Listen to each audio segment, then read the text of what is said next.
What's up, fight fans? Mainman Mademan here. Y'all know how I get down. We talking boxing.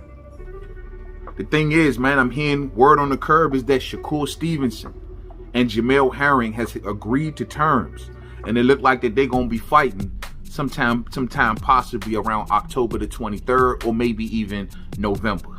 But it looked like things have been agreed to, and this is nothing but good news. We know that Shakur Stevenson has been pressing for this opportunity for a WBO title shot since he moved up from featherweight. He is the previous WBO champion down at 126 pounds. So he was more than entitled to move up and challenge for that world title once he got up to 130. Now, since he's been up there, he's set back and he's allowed Jamel Herring to go off since he's won that WBO title and to make some money with it by defending it against Carl Frampton. And that was a beautiful performance from Jamel Herring. And Jamel Herring went off and got that money. And now Jamel Herring, after the Carl Frampton fight, instead of pivoting to what he knew that Shakur Stevenson was waiting and stepped aside to allow him to go and face Carl Frampton, it looked like he wanted to pivot towards Oscar Valdez, who is the WBC champion at 130 pounds. Now, Shakur Stevenson wasn't having it. He started making noise on social media. He started making all kinds of noise to the public that, look, he wants this fight and he wants this fight now. He even went as far as to get the WBO, the sanctioning body, involved, threatened to sue, and everything like that. And it just, the noise became so loud that Jamel Herring could not ignore it. Now, we know that Shakur Stevenson and Jamel Herring, they put behind the scenes that once upon a time, at least, they were pretty cool. We know Jamel Herring trains over there with Terrence Crawford and Bomac and that whole stable. And we know Shakur Stevenson goes through that stable and he gets a lot of work done over there as well. But, you know, behind the scenes, we thought that these two was cool. But you see publicly, you know, there's a difference between business and personal. There's a line right there, fight fans, because when it comes to business, well, Shakur Stevenson and Jamel Herring at once upon a time wasn't seeing eye to eye.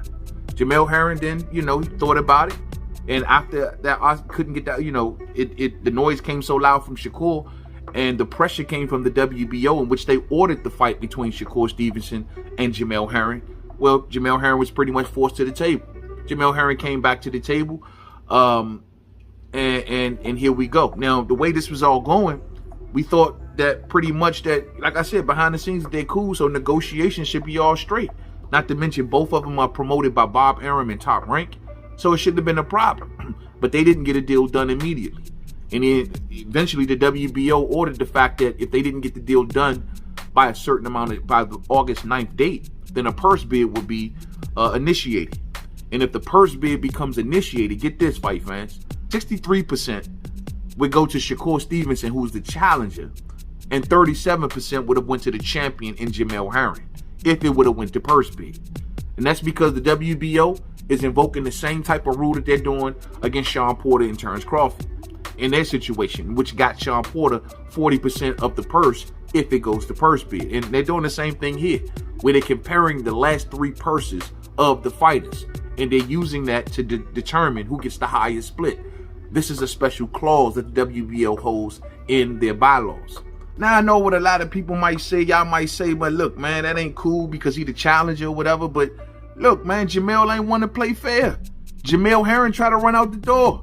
He tried to run out Oscar Valdez. You know, Shakur gave him Carl Frampton. I'm sorry. Not to mention Shakur got Jay Prince, a hell of a manager. I mean, it is what it is. Maybe if Jamel Herring would have tried to play fair, Shakur wouldn't have had to get dirty like this. But shit, 63 to 37% fight fans. Damn.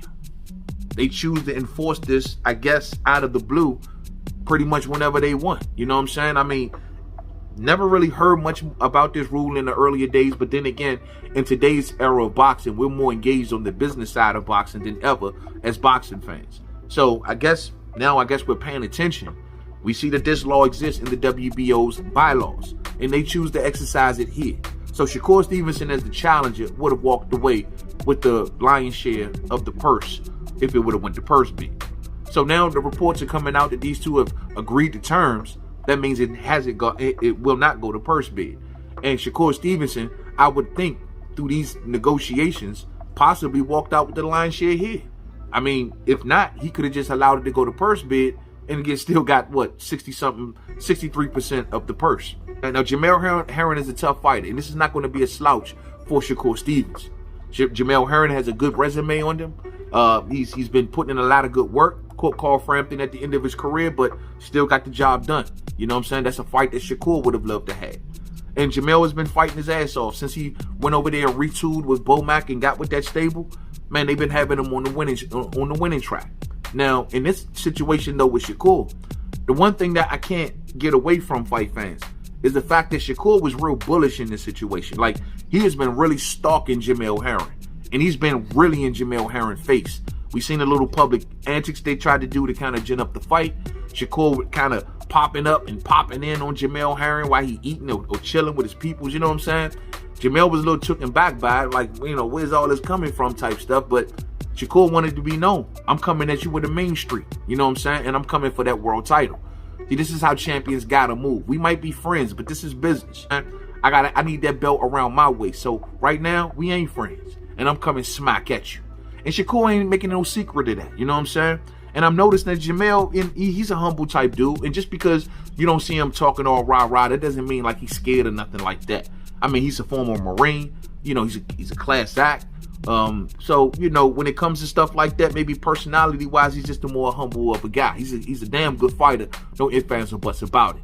But he also is very respectable towards Shakur, while Shakur ain't being semi-respectable towards him.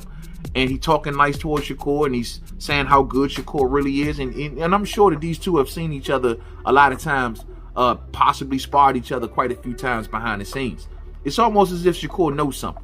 It's almost as if Shakur knows for sure that he got this fight in the bag. And Jamel, listening to the way he's talking and just seeing how he kind of approaching this fight, he knows that maybe, who knows, maybe in some of them sparring sessions, Shakur could have got the best of him. And he knows what Shakur really can do in that ring. And maybe he knows that style is something that he's not really prepared to deal with. Shakur is very defensively minded. He's defensively minded, defense first. It frustrates opponents, you know what I'm saying? I mean, you know, he's not as engaging in the beginning of fights. He's very calculated. He makes his punches count. And he's very fundamentally sound. He's not going to stand in front of you. He's not going to give you an easy target to hit. He's going to, if you do hit him, he's going to hit back. He's a good counterpuncher, good hand speed, a lot of good boxing tools. And Jamel Herring has his hands full, but Jamel Herring has a lot of heart. He uses his distance well, has a good jab, you know what I'm saying? Does a lot of good things in that ring. Very relentless at times, you know what I'm saying? Good power, and he's grown, you know what I'm saying? But I just think that Shakur is going to go in there and bully him. I think he's going to box him and bully him, you know what I'm saying? And I think Shakur just knows something. I think they had enough time behind the scenes before this fight to go down that Shakur knows what Jamel's limits are and what they aren't. That's just what I believe. That's just my opinion. I'm rocking with Shakur for this fight. I think he's going to pull it out, but I think he's going to have his hands full, and it ain't going to be easy. Jamel's not going to just let Shakur Stevenson walk in there and take that world title. Now, I'm hoping if Shakur get through this fight, that Oscar Valdez is willing to step up, because at the end of the day, one of the biggest reasons why I wasn't really so big on Jamell Herring versus Oscar Valdez was the fact that Oscar Valdez ducked Shakur Stevenson down at 126 pounds. When it was time for Shakur and Oscar to fight, Oscar moved up, and he got away from Shakur back in the day. Ain't no telling, I don't want to see him get away from Shakur now and try to go fight somebody else. Nah, how about if Shakur get that belt, if he gets there, then how about Oscar Valdez take a look at Shakur Stevenson? And I think Shakur got something that Oscar Valdez been missing all day. Thumbs up for the homie, man. If you didn't hit it on the way in, hit it on the way out. You already know. Share. Rock those bells, man. This is great news, man. Another fight to look forward to, fight fans. They're talking about around the last week of October 23rd. Possibly as late as November. We just got to wait to see on the exact date and venue and stuff like that. But it's said to be agreed upon, and it's going to be announced real soon. So keep your eyes on the prize and keep on looking out for them headlines. Thumbs up, fam. Until the next video. Peace out.